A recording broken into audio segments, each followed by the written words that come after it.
ট্রেনে ঢুকে আমি যাওয়ার পরে যে স্যানিটারি ন্যাপকিন কিনবো, ওই ছেলেটা আমার মুখের দিকে তাকায় থাকে, সে মনে হয় জীবনে স্যানিটারি ন্যাপকিন দেখে নাই।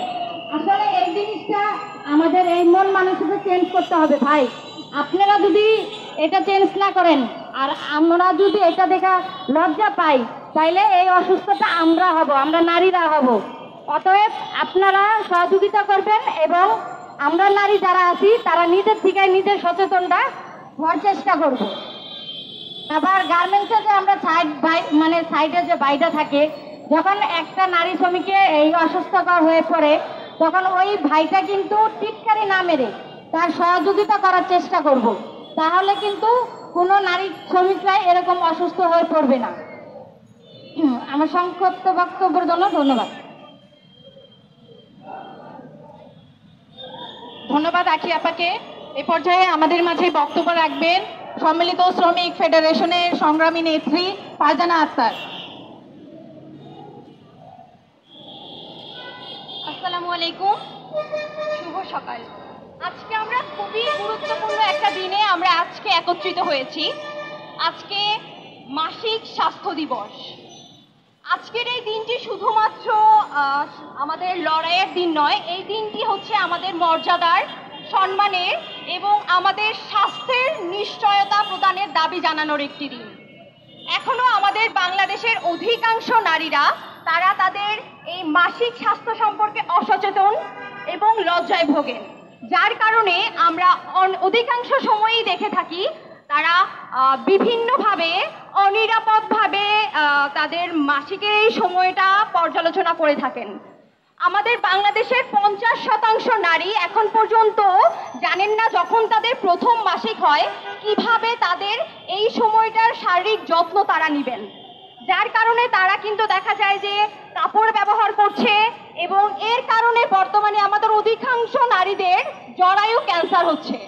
আমাদেরকে এই দিনে দাঁড়িয়ে আমি বলছি যে এই জরায়ু ক্যান্সারের অন্যতম কারণ কিন্তু আমরা যে ভেজা কাপড় ব্যবহার করছি। কিন্তু এই বিষয়টা নিয়ে আসলে আমরা এতটাই লজ্জা পাই, আমরা কথা বলতে পারি না, আমরা এই বিষয়গুলো সবাইকে জানাতে পারি না, যার কারণে কিন্তু এই জিনিসগুলো বেড়ে যাচ্ছে। আমরা যেন লজ্জা ছাড়া এই বিষয়গুলোতে সবসময় কথা বলতে পারি। ঠিক যেমন আমরা জ্বর হলে আমরা বলতে পারি আমাদের জ্বর হয়েছে, একইভাবে আমরা যাতে এটাও বলতে পারি যে আমাদের মাসিক হয়েছে এবং সেই সময়ে আমাদের যে যত্ন নেওয়া দরকার সেই যত্নটা যেন আমরা নিতে পারি। আরেকটা বিষয় যদি আমরা কর্মক্ষেত্রে বলে থাকি, আমাদের কর্মক্ষেত্রে কিন্তু আমাদের স্যানিটারি ন্যাপকিন আমরা পর্যাপ্ত পাই না, আমাদের কর্মক্ষেত্রের ভিতরে স্যানিটারি ন্যাপকিন পাওয়া যায় না। তো প্রতিটা কারখানায় যেন স্যানিটারি ন্যাপকিনের পর্যাপ্ত ব্যবস্থা করা হয়, সেদিকে কারখানা মালিকদের অবশ্যই এখনই সিদ্ধান্ত নেওয়া উচিত এবং আমাদের দেশের সরকারের উদ্দেশ্যে বলছি যেন এই স্যানিটারি ন্যাপকিন বিনামূল্যে দেওয়ার ব্যবস্থা করা যায়, সেই ব্যবস্থা করা উচিত। এবং অবশ্যই এই যে স্যানিটারি ন্যাপকিনের দাম এটা অনেকটা উচ্চ মূল্যের, যা কিন্তু আমাদের শ্রমিকদের জন্য ক্রয় করার সামর্থ্য সবসময় থাকে না, যার কারণে আমরা দেখা যায় শ্রমিকরা অনেক সময় কাপড়, জুট কাপড় ব্যবহার করে, যেগুলো আমাদের জন্য সম্পূর্ণ অনিরাপদ। তো আমাদেরকে অবশ্যই স্যানিটারি ন্যাপকিন কম মূল্যে দেওয়ার ব্যবস্থা করতে হবে। আমাদের স্যানিটারি ন্যাপকিন আমরা যেখানে ফেলবো সেখানের পর্যাপ্ত একটা ব্যবস্থা থাকতে হবে, যাতে ডাস্টবিন থাকে প্রত্যেকটা ওয়াশরুমে এবং পর্যাপ্ত টয়লেটের ব্যবস্থা থাকতে হবে, পানির ব্যবস্থা থাকতে হবে, পর্যাপ্ত একটা নিরাপদ টয়লেট ব্যবস্থা যেন থাকে, সেটা যেন পরিষ্কার পরিচ্ছন্ন থাকে। আমাদের শ্রমিকরা সারাদিন কাজ করে, কিন্তু আমাদের শ্রমিকরা এটাও জানে না একটা স্যানিটারি ন্যাপকিন আসলে 6 ঘন্টার বেশি ব্যবহার করা যায় না।